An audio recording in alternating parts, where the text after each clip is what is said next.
बड़ी खबर का रुख कर लेते हैं। राजधानी जयपुर से बड़ी खबर सामने आ रही है। राजस्थान विद्युत तकनीकी कर्मचारी एसोसिएशन और निगम प्रबंधन की विद्युत भवन में वार्ता हुई। ऊर्जा मंत्री के पीएस राजवीर सिंह परिहार, जयपुर डिस्कॉम के MD RN Kumawat, CPO Nathawat, अन्य आला अधिकारी भी मौजूद हैं। इस वार्ता में बिजली कर्मचारियों की कुछ मांगों पर सहमति बनी है। ऊर्जा मंत्री के दिशा निर्देश में ये बैठक हुई। मंत्री भंवर सिंह भाटी पल पल की अपडेट भी ले रहे हैं और 7 दिन से हड़ताल पर हैं ये बिजली कर्मचारी। तो जयपुर से आपको बड़ी खबर बता रहे हैं, जहां पर सीपीओ नाथवत, अन्य आला अधिकारी भी मौजूद हैं। बिजली कर्मचारियों की कुछ मांगों पर सहमति भी बनी है। ऊर्जा मंत्री के दिशा निर्देश में ये बैठक हुई। मंत्री भंवर सिंह भाटी पल पल की जो ये वार्ता है उसकी अपडेट ले रहे हैं।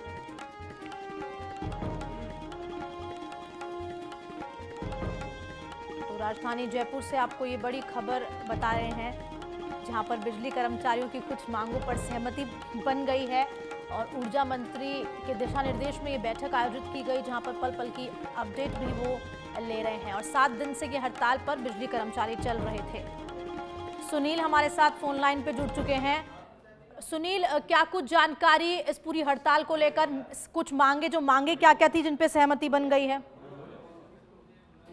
जी बिल्कुल, पिछले 7 दिन से जो राजस्थान विद्युत तकनीकी कर्मचारी एसोसिएशन है, इसके बैनर तले एक जो धरना प्रदर्शन चल रहा है और बड़ी संख्या में प्रदेश भर के जो बिजली कर्मचारी हैं वो जगतपुरा में डेरा डाल रखे हैं और पूरा काम बंद पड़ा है। उसको लेकर कई दिन से जो बिजली व्यवस्था वो भी चरमराई हुई है। इसको लेकर सरकार और बिजली विभाग काफी गंभीर है और लगातार जो बिजली कर्मचारी उनसे बातचीत कर सुलह का रास्ता निकालने की कोशिश कर रहा है। इसी क्रम में 2 दिन पहले जिस तरह से जो जेईएन भी यहाँ पर जो कनिष्ठ अभियंता थे वो भी हड़ताल पर बैठ गए थे, काम बंद कर दिया था। उनकी मांग ईपीएस की थी, जिस मांग को सरकार ने, विद्युत विभाग ने मांग लिया। उसके बाद कल से जो जेईएन है वो काम पर लौट गए थे। उसी क्रम में आज जो राजस्थान विद्युत तकनीकी कर्मचारी एसोसिएशन के बैनर तले जो कर्मचारी धरना दे रहे थे, उनकी एक मांग तो जो ओल्ड पेंशन स्कीम यानी ओपीएस की थी। इसके अलावा 12 मांगे और थी, यानी 13 सूत्रीय मांगों को लेकर वो धरना प्रदर्शन कर रहे थे। लगातार काम बंद था और हजारों की संख्या में जो बिजली कर्मचारी वो जयपुर में मौजूद हैं और वो इस पूरे जो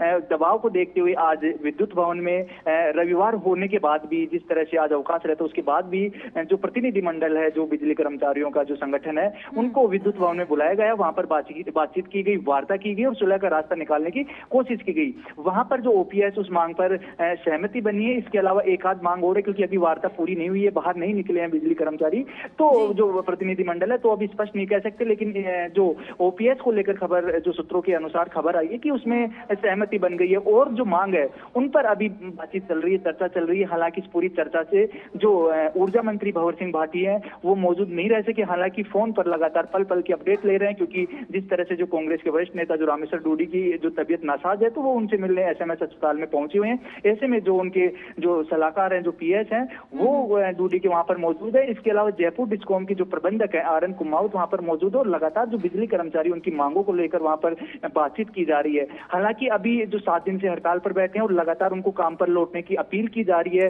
बिजली विभाग और अलग अलग डिस्कॉम्स के द्वारा। लेकिन अभी जिस तरह से सहमति की, ये पूर्ण रूप से सहमति नहीं हुई है। आपको बता दें कि ये आंशिक सहमति है कि कुछ मांगों पर सहमति बनी है, जबकि कुछ जो मांग है बिजली कर्मचारियों की उन पर अभी लगातार जो चर्चा जारी है। ऐसे में जो काम पर लौटने की अपील की गई है, लेकिन बिजली कर्मचारी एसोसिएशन है उसकी तरफ से आधिकारिक बयान नहीं आया है कि कल से काम पर लौट जाएंगे।